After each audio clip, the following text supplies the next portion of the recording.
carcelero los sacó y les dijo: Señores, ¿qué debo hacer para ser salvo? Ellos le dijeron: Cree en el Señor Jesucristo y serás salvo tú y toda tu casa. Y le hablaron la palabra del Señor a él y a todos los que estaban en su casa. Este es el pastor Alan Rodríguez de la iglesia Fuente de Vida en Ciudad Colón, San José, Costa Rica. Esperamos que seas bendecido por esta palabra.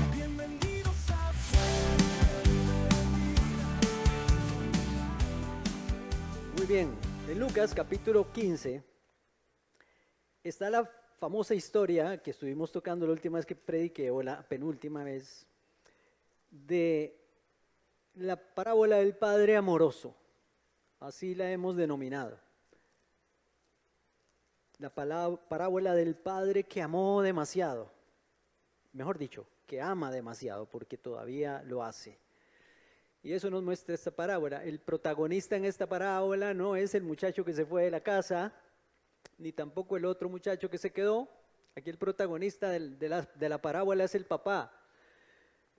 Y vamos a leer unos versículos porque vamos a terminar hablando de esta parábola, pero quiero empezar leyéndola. Dice Lucas capítulo 15, versículo... Bueno, leamos desde el versículo 11. Dice: también dijo, eso lo dijo Jesús, versículo 11, un hombre tenía 2 hijos, y el menor de ellos dijo a su padre: Padre, dame la parte de los bienes que me corresponde. Y le repartió los bienes. Les repartió los bienes a los 2, dice aquí. No muchos días después, juntándolo todo, el hijo menor se fue lejos, a una provincia apartada, y allí desperdició sus bienes viviendo perdidamente. Cuando todo lo hubo malgastado, vino una gran hambre en aquella provincia y comenzó él a pasar necesidades. Entonces fue y se arrimó a uno de los ciudadanos de aquella tierra, el cual lo envió a su hacienda para que apacentara cerdos. Deseaba llenar su vientre de las algarrobas que comían los cerdos, pero nadie le daba. Volviendo en sí, dijo: ¿cuántos jornaleros en la casa de mi padre tienen abundancia de pan y yo aquí perezco de hambre?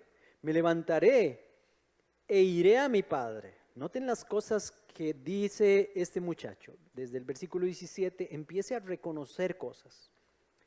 Lo primero que reconoce es cuántos jornaleros hay en la casa del Padre y tienen abundancia, pero yo estoy pereciendo de hambre. Lo segundo es que dijo: me levantaré e iré a mi padre y le diré: Padre, he pecado contra el cielo y contra ti. Ya no soy digno de ser llamado tu hijo. Hazme como a uno de tus jornaleros. De esto predicamos esa vez. Entonces se levantó y fue a su padre. Cuando aún estaba lejos, lo vio su padre y fue movido a misericordia y corrió y se echó sobre su cuello y lo besó. El hijo le dijo: Padre, he pecado contra el cielo y contra ti, y ya no soy digno de ser llamado tu hijo. Pero el padre dijo a sus siervos: sacad el mejor vestido y vestidle, y poned un anillo en su dedo y calzado en sus pies. Traed el becerro gordo y matadlo y comamos y hagamos fiesta, porque este mi hijo muerto era y ha revivido. ¿Ven de lo que hablábamos ahora? Estaba muerto, pero ahora ha revivido. Se había perdido y ahora ha sido hallado. Y comenzaron a regocijarse. El hijo mayor estaba en el campo. Al regresar cerca ya de la casa, oyó la música y las danzas, y llamando a uno de los criados le preguntó qué era aquello. El criado le dijo: tu hermano ha regresado y su padre ha hecho matar el becerro gordo por haberlo recibido bueno y sano. Entonces se enojó y no quería entrar a la casa. Salió por tanto su padre y le rogaba que entrara, pero él respondiendo le dijo: Padre, tantos años hace que te sirvo y no habiéndote desobedecido jamás, y nunca me has dado ni un cabrito para gozarme con mis amigos. Pero cuando tu hijo vino, que ha consumido sus bienes con rameras, has hecho matar para él el becerro gordo. Entonces le dijo: Hijo, tú siempre estás conmigo y todas mis cosas son tuyas. Pero era necesario hacer fiesta y regocijarse, porque este tu hermano estaba muerto y ha revivido, se había perdido y ha sido hallado. Estaba muerto y revivió, estaba perdido, fue hallado. Lo repite 2 veces en el pasaje. Vamos a orar. Padre, en el nombre de Jesús, háblanos a través de tu palabra, Señor, que esta mañana salgamos edificados, salgamos con un fruto, Señor, nuevo en nuestros corazones acerca de tu palabra, Señor, en el nombre poderoso de Jesús. Amén y amén. Bueno, hermanos, hay un llamado de Dios y ahora lo mencionaba como vivir una vida de arrepentimiento. Hay un llamado de Dios a un arrepentimiento genuino en la vida de todos nosotros. Primero, porque a Dios nadie lo puede engañar, a Dios nadie lo puede burlar, dice la Biblia. Entonces, primero empezando porque alguien pueda estar haciendo creer a alguien o a otros que se haya arrepentido de sus pecados, pero tiene una doble vida por ahí. Tal vez ha engañado a su esposa, o la esposa al esposo, o los hijos a los padres, qué sé yo. O delante de la congregación venimos y hacemos creer que nos hemos arrepentido de nuestros pecados y que soy cristiano, pero afuera es otra cosa, o la vida privada es otra cosa. Podemos engañarnos entre nosotros, e incluso gente que, y eso parece extraño, se engaña a sí mismo. Eso es engañarse a sí mismo, ¿verdad? Pero a Dios nadie lo engaña. Pero la palabra de Dios nos llama a una vida de arrepentimiento. Les digo esto porque es muy extraño, porque el evangelio que se predica hoy en día, el evangelio de llenar iglesias, el evangelio para llenar campos y tener más gente, ese evangelio le cuesta mucho incluir el arrepentimiento y una vida de arrepentimiento en la gente. Entonces se ofrece otra cosa, se ofrece salvación a la gente. Se ofrece salvación a la gente a través de hacer una oración, eso le dicen, la oración del pecador o la oración, sí, así le dicen. Pero la Biblia nos enseña que solo puede haber perdón si hay arrepentimiento. Y arrepentimiento no es sentirse mal por lo que yo hice. No es que me sienta mal y sienta un remordimiento después de que hice algo malo. Eso lo pasa todo el mundo. Arrepentimiento es dejar de hacer lo malo, dejar de practicar lo que me aparta de Dios. Por eso no tiene sentido decir que me arrepentí si sigo haciendo lo mismo. No es una vida de arrepentimiento. Entonces, hay un llamado arrepentimiento en la Biblia desde el Nuevo Testamento, desde el Antiguo Testamento, pero en el Nuevo Testamento las primeras palabras del mismo Jesús a la gente fue: arrepiéntanse de sus pecados, el reino de los cielos se ha acercado.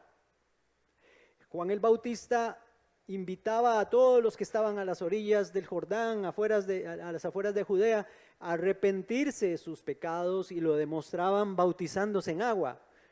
Esa es una forma de demostrar el arrepentimiento, el bautismo. Si yo no me arrepiento, pero me bautizo en agua, de nada sirve el baño. Se bañó nada más, pero no tiene sentido. La gente que se bautiza porque se arrepintió de su vida mala o su vida que ofende a Dios. Entonces, aquí tengo una definición de arrepentimiento. Arrepentimiento es un gran pesar por haber pecado y el compromiso de abandonarlo y andar en obediencia a Dios. Eso es un cambio. Sentir el pesar por haber pecado. Vimos el ejemplo de este señor, este muchacho, ahorita vamos a hablar más de él, y abandonar aquello en obediencia a Dios. Eso es arrepentimiento. Entonces, si yo no me arrepiento, ¿de qué me va a perdonar Dios? Díganme ustedes, si yo no le estoy pidiendo perdón por mis pecados en arrepentimiento. El que no pide perdón en arrepentimiento, Dios no lo puede perdonar porque no se está arrepintiendo. Así de sencillo. Pero todos queremos la salvación sin arrepentimiento. Muy bonito. Y yo creo que entonces muchos se van a llevar una gran sorpresa cuando Cristo venga por su iglesia, que se vayan a quedar porque estaban en la iglesia pero sin arrepentimiento. Nunca hubo una conversión porque nunca hubo arrepentimiento. ¿Fue culpa de Dios el asunto? No, fue responsabilidad del ser humano. No puede haber un nuevo nacimiento si no hay arrepentimiento. Entonces, por ejemplo, vemos en la Biblia que el arrepentimiento, Dios está desesperado porque nos arrepintamos. Voy a darles unos versículos. Este primero que les voy a dar está en Romanos capítulo 2, porque vean ustedes lo que pasa aquí. Una de las razones por las cuales Dios es tan bueno con los impíos, con los que no conocen a Cristo, es porque desea que vengan al arrepentimiento. En el capítulo 2 de Romanos, voy a leer a partir del versículo 1 en adelante, hasta el 4.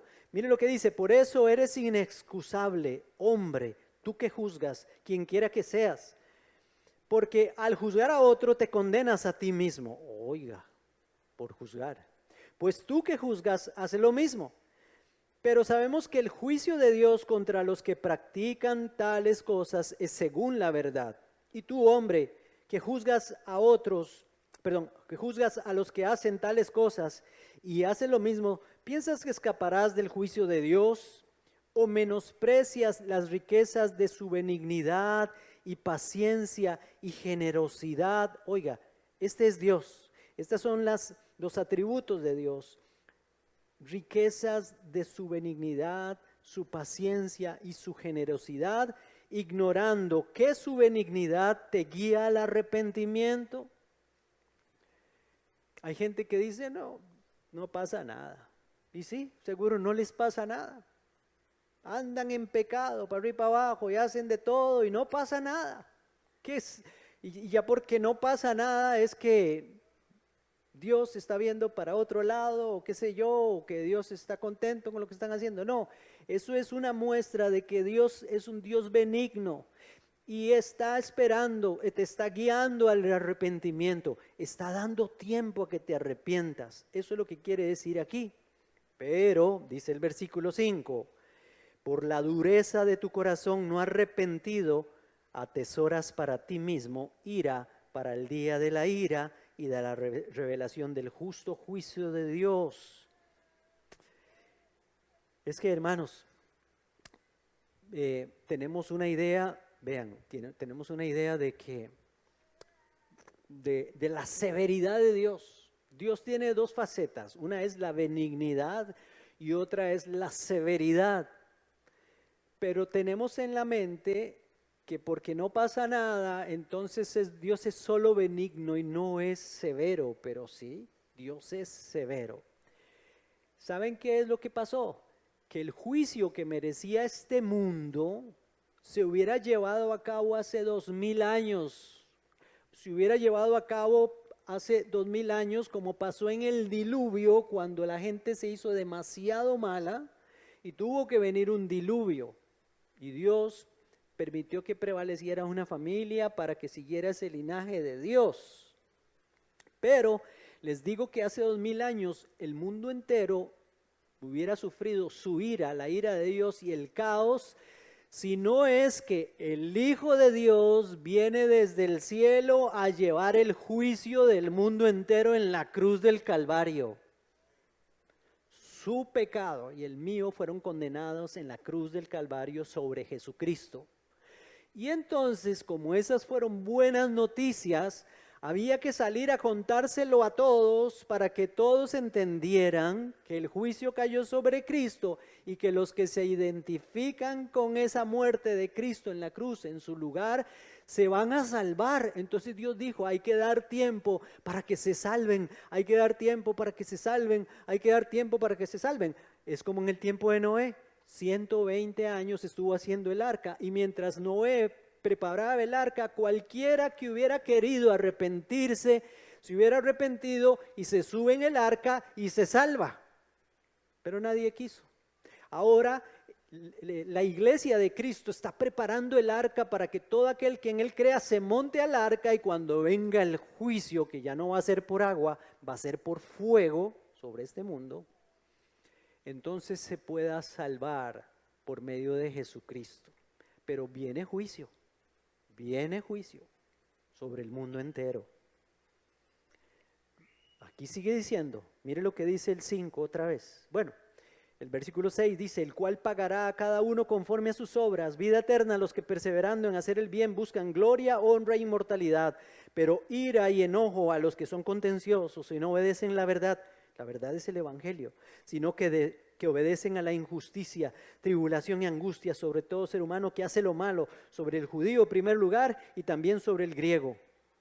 En cambio, gloria, honra y paz a todo el que hace lo bueno, al judío en primer lugar y también al griego, porque para Dios no hay acepción de personas, pero viene juicio. De que viene, viene. Entonces, lo que quería que vieran es que, hermanos, estamos en tiempos de la paciencia y benignidad de Dios mientras se prepara el arca. Pero no sabemos cuándo el arca cerrará la puerta. Ok, otro pasaje está en 2 de Pedro, capítulo 3, versículo 9. Capítulo 3, versículo 9 de 2 de Pedro. Dice así el pasaje. 2 de Pedro es fácil llegar, está después de 1 de Pedro. Capítulo 3, versículo 9. Oiga, viene hablando en términos de la venida de Cristo, del juicio sobre este mundo. Bueno, es del versículo 7 para que vean cómo es la cosa. Dice, pero los cielos y la tierra que existen ahora están reservados por la misma palabra, guardados, ¿para qué? Guardados para el fuego, en el día del juicio y de la perdición de los hombres impíos. Cuando aquí habla del día del juicio, no estaba hablando del juicio ante el gran trono blanco que aparece en Apocalipsis 20, donde Dios juzgará a todos aquellos que no creyeron en Cristo. No, aquí está hablando del juicio, un tiempo específico de ira de Dios sobre el mundo. Sobre los impíos, dice ahí. La perdición de los hombres impíos. Los impíos son los que no entregaron su vida a Cristo. Dice el versículo 8, pero amados, no ignoréis que para el Señor un día es como 1000 años y 1000 años como un día. Oiga usted, llevamos 2 días, 2000 años. Dice el versículo 9, el Señor no retarda su promesa, según algunos la tienen por tardanza, sino que es paciente para ¿con quiénes? Para con los impíos, los de afuera, no para con nosotros. Dice, Pedro se incluye, paciente para con nosotros, no queriendo que ninguno perezca, sino que todos procedan ¿a qué? Al arrepentimiento. Eso es lo que quiere Dios. Entonces, aquí 3 cualidades del Señor en este pasaje. El Señor es paciente, dice ahí. ¿Verdad que sí? Dios es paciente. También el Señor no quiere que ninguno perezca, por eso se tarda en venir y que el juicio venga. Y también el Señor quiere que todos procedan al arrepentimiento, porque si no hay arrepentimiento, no hay salvación. Pero algunos solo están avergonzados porque fueron descubiertos por su pecado, pero no se arrepienten. Algunos sienten solo pesar, pero no abandonan su pecado, no abandonan sus costumbres. A veces se critica cuando se dice, es que mire, aquella persona está viviendo en pecado. Sí, es que hay gente que vive en pecado. Vive en pecado. Es una persona que sabe que lo que está haciendo es pecado y lo sigue haciendo. Y estoy hablando de cristianos, que es una contradicción. O sea, es una contradicción. Un cristiano no puede vivir en pecado. Pero estoy hablando de cristianos, estoy generalizando porque Estoy hablando de personas que vienen a las iglesias, que van a las iglesias. No puede ser que escuchen un mensaje como este y sigan en eso. Que oiga un mensaje como este y siga robando. Que oiga un mensaje como este y siga en adulterio. Que escuche un mensaje como este y siga en iras, contiendas, disensiones, griterías, maledicencias. Sigan esas. Que oiga un mensaje como este y siga en odio, en rencores. Que escuche un mensaje como este y en fornicación. Fornicación es actos sexuales fuera del matrimonio. Cualquiera. Pornografía, lo que sea. Eso es vivir en pecado, tener una vida de esas. Entonces, vivimos en un tiempo donde Dios no es reverenciado como Dios. Dios es paciente, pero hermanos, por lo que vemos aquí, Dios no es tolerante.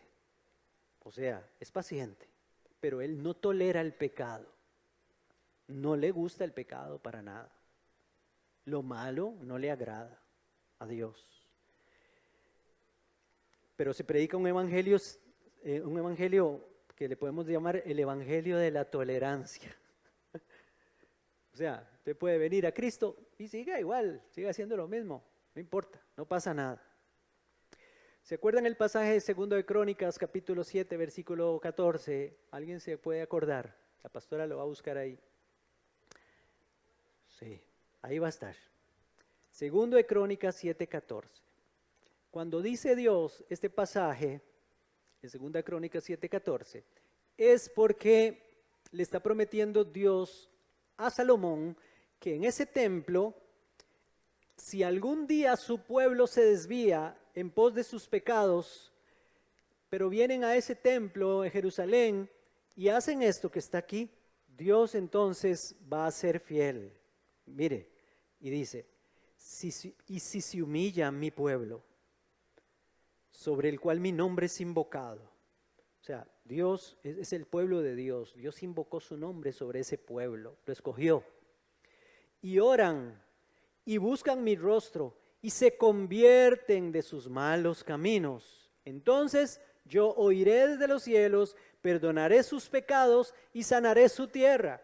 Pero hay gente que quiere que Dios oiga desde los cielos, que perdone sus pecados y sane su tierra sin que se conviertan de sus malos caminos. No tiene sentido. ¿Cómo voy a esperar yo el favor de Dios? Señor, bendíceme. Ay, si Dios quiere, y soy un piadoso, y solo hablo de Dios y toda la cosa, pero ando en lo malo, y vivo una vida mala delante de Dios. ¿Se podrá cumplir eso? No, porque Dios no se puede contradecir a sí mismo. Dios no puede decir lo que dice ahí, que nos va a oír desde los cielos, que va a perdonar nuestros pecados, que va a sanar nuestra tierra, aunque sigamos en nuestros malos caminos. Esas bendiciones vienen para los que se convierten de sus malos caminos. Así de fácil. Pero el problema, ¿sabe qué es? Que no me conviene ese Dios de la Biblia. Ese Dios de la Biblia no me gusta. Entonces yo me tengo que hacer mi propio Dios. ¿Por qué ustedes creen que hay tantos dioses y diosas en el mundo? Porque cada quien se buscó su Dios a su propia imagen, conforme a su propia semejanza. Pero lo que veo yo en la Biblia es que Dios hizo al hombre a su imagen y semejanza. Que Dios más bien quiere que nosotros nos hagamos a la forma de Él, a la forma de Él, a su pensamiento, a su forma de sentir, a su forma de vivir. Yo tengo que adaptarme a Dios, no tengo que adaptar a Dios a mi vida. Yo tengo que adaptarme a la palabra de Dios, no adaptar la palabra de Dios a mi forma de vivir. Eso es conversión, convertirse de los malos caminos. Si se humilla mi pueblo, ¿qué es humillarse? Reconocer su falla, reconocer que estoy mal, ¿verdad? Y ora y busca mi rostro, dice el Señor, y se convierten, entonces ahí sí. Pidan lo que quieran. Pidan lo que quieran. Están enfermos, necesitan que se les sanen sus finanzas. Pues yo lo voy a hacer. Perdonaré sus pecados, abriré los cielos para que tengan abundantemente. Ok, Sigo adelante aquí. Entonces, Dios odia el pecado. Dios detesta el pecado. Yo no sé, parece que hay cosas que tenemos que tener tal vez en negativo así. Entender que Dios odia el pecado y cada vez que yo haga alguna cosa que es pecaminosa, sepan que a Dios no va a estar ahí. Ay, qué lindo, qué bonito, sí, seguí así, no importa. Seguí siendo mi hijo y yo te voy a seguir tratando como hijo, te voy a dar todo lo que quieras, no importa, siga así. Ese no es el Dios de la Biblia. El Dios de la Biblia se entristece por cuando nosotros hacemos cosas que no, y también no solo se entristece, no le gusta y no le agrada.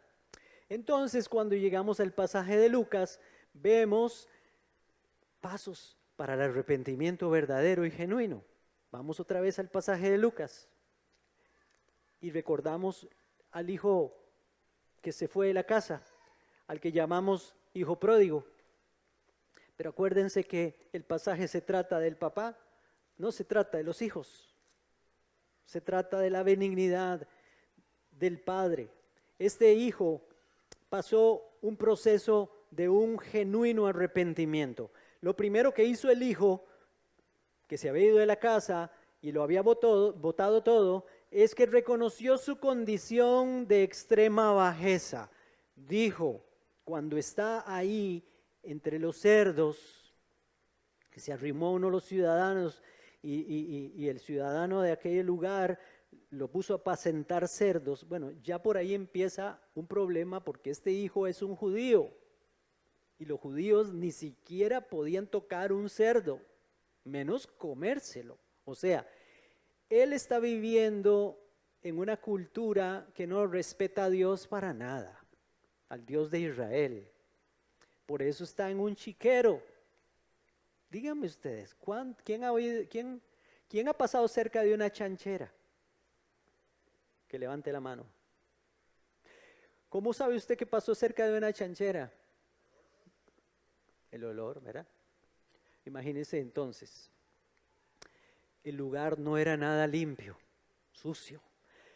Los cerdos se están alimentando de algarrobas. Las algarrobas son unas vainas como ver, digamos, el palo de guava, ¿verdad? Todos han visto las guavas, ¿verdad? Un poco más pequeñas. Una vaina como digamos, la vaina donde vienen los frijoles, pero todavía un poquito más grande, como de este tamaño, más o menos así de grueso.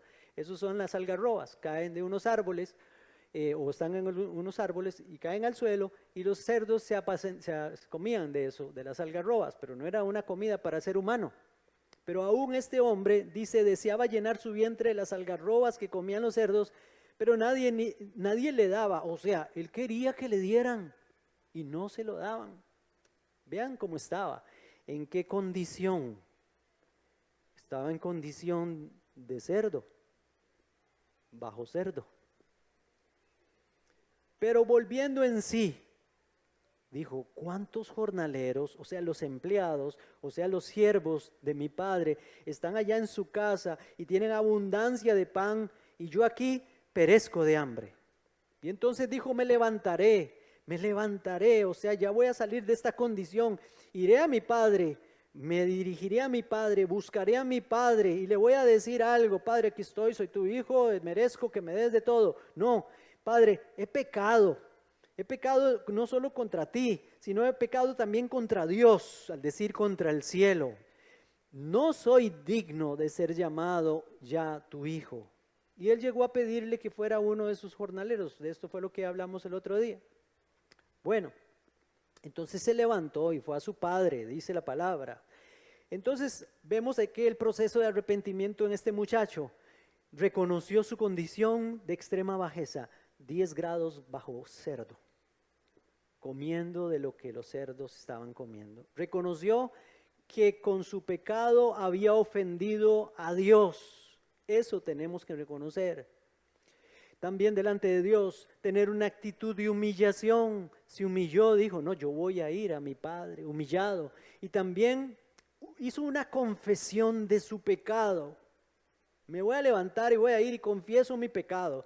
Y luego dice que se apartó de su condición de pecado, saliendo de ese lugar y se fue, se rindió, rechazó lo malo, se alejó, revirtió el proceso de donde había salido, volvió otra vez a la casa del Padre, porque ahí es donde Dios quiere que estemos.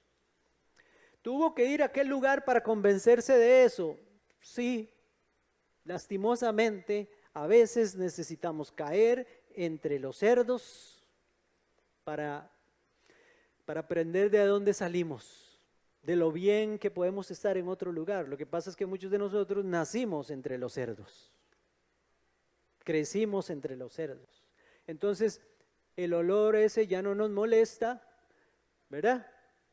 Las palabrotas ya no nos molestan, porque así crecí en una casa donde se habla feo, donde se burlan de la gente, donde se roba, donde no hay problema, donde se maldice, donde se hacen todas esas cosas.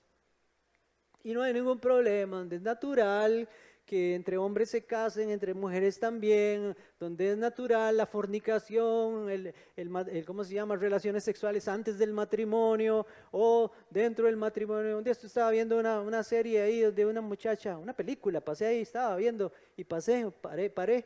Y pues la muchacha le dijo al hombre, el esposo, le dice, te doy una semana para que libre de soltería. Váyase, una semana, haga lo que quiera. La esposa, ¿qué tal? Yo no sé por qué era ni nada, yo seguí viendo otra cosa, ¿verdad? Pero hay gente que es así, no importa, te voy a dar unas vacaciones, anda, haz lo que querás. Bueno, pues fue el proceso de arrepentimiento. ¿Por qué fue? Porque este muchacho se había alejado de Dios, había caído en lo más bajo y lo había perdido todo, porque lamentablemente eso pasa. Termina uno perdiéndolo todo, perdiendo no solo las cosas materiales, perdiendo hasta la dignidad. ¿Sí o no? No tengo que estar tirado en la calle como un indigente para perder la dignidad. Todas las otras cosas que son pecado revelan que la persona o las personas perdieron su dignidad. Vemos en otros ámbitos la gente, por ejemplo, creyéndose que son animales, haciendo de perro, haciendo de otro animal. Ahora hay exposiciones de perros humanos, adiestramiento de perros. ¿Han visto ustedes en las redes sociales eso? Y hay concursos, y entonces aquel que se cree un perro y el otro, el amo, le da órdenes y el otro obedece. Y todo el mundo, los que perdieron su dignidad, aplaudiendo, qué bueno, qué lindo. Los que perdieron su dignidad están en un matrimonio donde dos mujeres se están casando. Las mujeres se están casando, perdieron su dignidad entre ellas, pero todos los demás que están aplaudiendo y gloria a Dios, aleluya, diciéndoles, perdieron su dignidad también. El mundo ha perdido su dignidad como este muchacho, pero él abrió los ojos, levantó sus ojos al cielo y dijo, ¿qué estoy haciendo, Dios mío? Me estoy adaptando al mundo. Cuidémonos, nuestros hijos están creciendo viendo esas cosas, que no se adapten a esas cosas, enseñémosles siempre lo bueno y lo malo. La Biblia habla de hacer la diferencia entre lo santo y lo profano, lo que ofende a Dios y lo que no lo ofende. Si la iglesia no hace eso, ¿quién lo va a hacer? Díganme ustedes. Si nosotros que somos conocedores de la palabra no hacemos, no guiamos a nuestros hijos, esas futuras generaciones, esos niños que están ahí en esas aulas, los muchachos que están allá con Fabricio en este momento, si no lo hacemos nosotros, ¿quién lo va a hacer?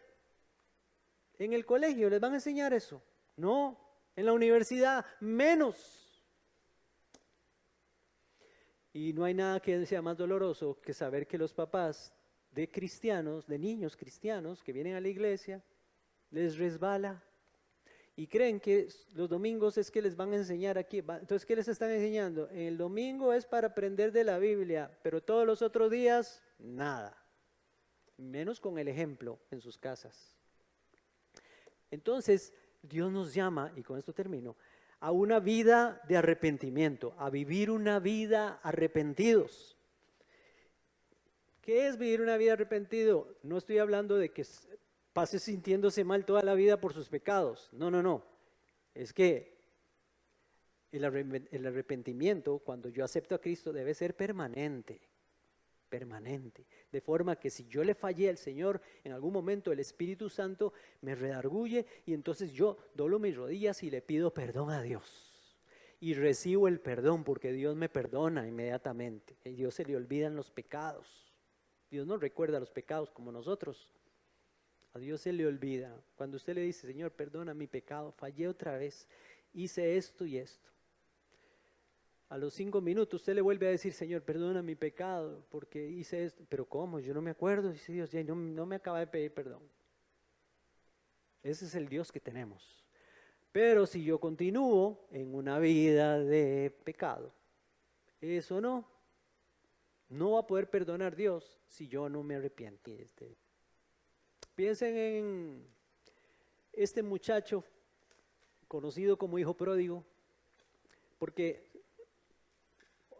hace unos días hablamos también del hermanito, el hermano mayor, se quedó en la casa, pero también es como si no viviera en la casa. No tenía una verdadera comunión y relación con su papá. Vivía en la casa, pero se comportaba como un esclavo, como un jornalero. No tenía la confianza para... El padre le dijo, hijo mío, tú siempre estás conmigo y todas las cosas mías son tuyas. Si no ha cogido ni un cabrito para celebrar con sus amigos, es porque no ha querido. ¿Por qué? No conocía al padre. Vivía en la casa del padre, pero no lo conocía. Se enojó porque su hermano regresó, imagínense. Se enojó porque su papá celebró que su hermano había regresado. Vea qué corazón. ¿Cuántas personas no hay en la iglesia que se enojan cuando un hermano en Cristo vuelve arrepentido? Porque alguna torta se jaló y después vino ahí arrepentido y se enojan. En esta iglesia hubo una señora que una vez cuando se iba a ir de la iglesia habló conmigo y dijo, pastor, es que yo me voy porque a mí me da cólera ver que esa persona todos los domingos pasa adelante arrepentido. O sea, en vez de alegrarse, en alguna de todas se convierte, ¿verdad? ¿Qué pasará si viene ahí, no sé, entra por esa puerta una persona, no sé, que viene con una minifalda, vestida porque viene de trabajar, pero se arrepintió cuando venía de camino y dijo, voy a ir a buscar un lugar donde pedirle perdón a Dios? Porque hay iglesias, hermanos, que ponen a los diáconos ahí en la entrada y le dicen cómo tiene que venir la gente vestida, y si viene de una forma así, así un poco vulgar, ¿verdad? No le mándela para la casa, vaya, póngase una en agua, porque si así no puede entrar aquí. Imagínense ustedes. Así pasa, así ha pasado. O si viene lleno de tatuajes, estoy hablando de cómo ha pasado, nos ha pasado, y uno se lleva una impresión, gente con toda la cara llena de tatuajes y todo, porque eso nos hace ver como que esa persona estuvo viviendo una vida de perdición, que eso es un asesino, como los de las maras, ¿verdad? ¿Y cómo va a ser esa persona? ¿A dónde va a ir? A la casa de Dios, y nosotros tenemos que recibirlos como vengan. El padre no le dijo al hijo, hijo, pase directo al baño y después ya viene y me saluda.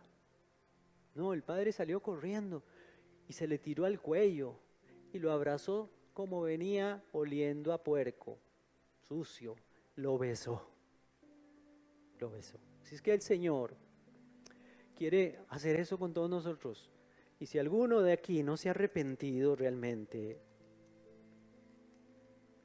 si alguno vive en pecado, así peladamente les voy a decir, hoy es tiempo para que digamos hasta aquí. Ya no quiero vivir más con eso en mi corazón, que sé que por eso me aparta de ti, Señor. Renuncio hoy a eso. Usted puede cerrar sus ojos y orar y decirle: Señor, renuncio a todo lo que me puede apartar de ti, Señor. Renuncio a esta manera de pensar, Señor, renuncio a esta manera de hablar. Renuncio a todas las ofensas que he hecho contra mi esposa, o la esposa contra su esposo, los hijos con los padres y viceversa. Renuncio, Señor, a ese mal humor que siempre ando, Señor. Quiero renunciar a eso. Sé que es pecado, porque ofendo, porque no doy testimonio. Renuncio, Señor, Dios, a mi vida, donde he puesto la carne primero, antes de lo que dice tu palabra y hacer tu voluntad. Prefiero alegrar a los demás que alegrarte a ti, Señor. Perdóname por eso. Renuncio a lo que he visto, Señor, a una vida donde estoy atado a la pornografía, estoy atado a los pecados sexuales, Señor. Estoy atado a la fornicación, a la impureza, a la lujuria. Señor, renuncio a eso, porque eso hoy sé que me aparta de ti, Señor. Pero yo quiero vivir cerca de ti en tu casa. Quiero que me pongas un vestido nuevo, porque lo que tenía, el revestimiento tuyo, Señor, lo perdí en la calle. Lo perdí con mi forma de ser y mi forma de actuar, Señor. Yo, Señor Dios, quiero recuperar mi calzado, porque los esclavos son los que andan descalzos, Señor, y yo quiero andar el calzado de hijo, Señor. Yo, Señor, te pido que tú devuelvas a mí, como hiciste con ese hijo que se había ido, Señor, el anillo que dice que yo soy tu hijo, Señor, que me da la identidad de hijo, Señor. Yo quiero, Señor, recuperar la dignidad delante de ti. Quiero ser diferente al mundo, quiero ser diferente a los demás, Señor. Quiero andar conforme a tus palabras, Señor. Quiero que se cumpla esa palabra que leímos en 2 de Crónicas 7:14, que dice que si mi pueblo se humilla, se acercan a mí y confiesan sus pecados y los reconocen, se vuelven a mí en conversión, y entonces yo oiré desde los cielos, perdonaré sus pecados y sanaré su tierra, la tierra de su corazón. Creo que lo que pasa con nosotros, Señor, es que necesitamos que nuestra tierra del corazón sea sanada, la tierra de nuestra mente sea sanada, Señor, porque está enferma. Mi mente está enferma y necesita ser sanada, y solo tú puedes venir a sanarla, Señor. Y yo, en arrepentimiento, hoy te pido que vengas y sanes la tierra de mi corazón. Una tierra que no puede dar fruto, o que produce solo hierbas, que produce solo cizaña, que produce solo cosas malas, Señor. Sana mi tierra, sana mi corazón, sana mi alma, Señor. Perdona mis pecados, perdona mi pecado, perdona mi ofensa a ti, Señor, porque al primero que ofendí fue a ti. He pecado contra el cielo y contra ti, dijo el hijo que se fue de la casa y volvió a la casa. Gracias, Señor, por enseñarme hoy que tú odias el pecado, que tu ira, Señor Dios, no ha venido sobre mí porque Cristo murió y porque todavía el tiempo no se ha acabado. Pero un día reconozco, Señor, que si Cristo viene y yo estoy así, tú no me llevarás, Señor. Pero yo quiero estar contigo eternamente en tu gloria, Señor. Por eso me arrepiento hoy delante de ti, Señor. Y quiero vivir una vida agradable a ti, Señor. En el nombre de Jesús. En el nombre de Jesús. Amén. Y amén.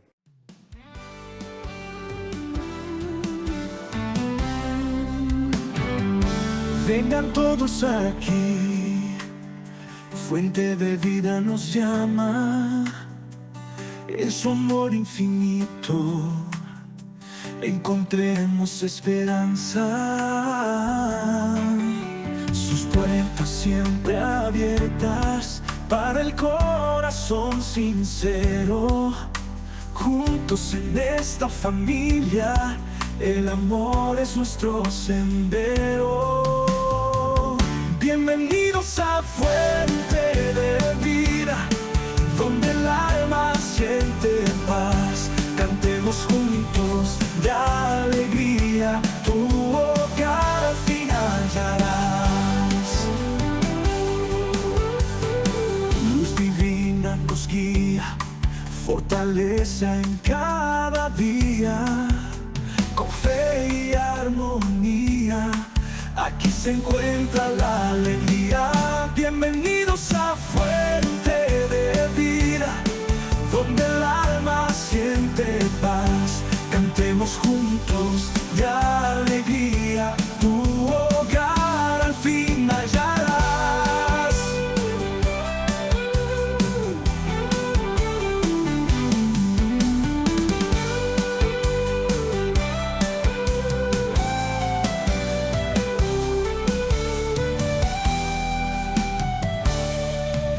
Bienvenidos a Fuente de Vida,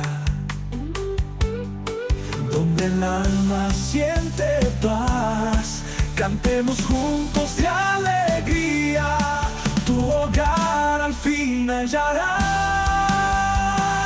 Bienvenidos a Fuente de Vida, donde el alma siente paz. Cantemos juntos de alegría, tu hogar al fin hallarás.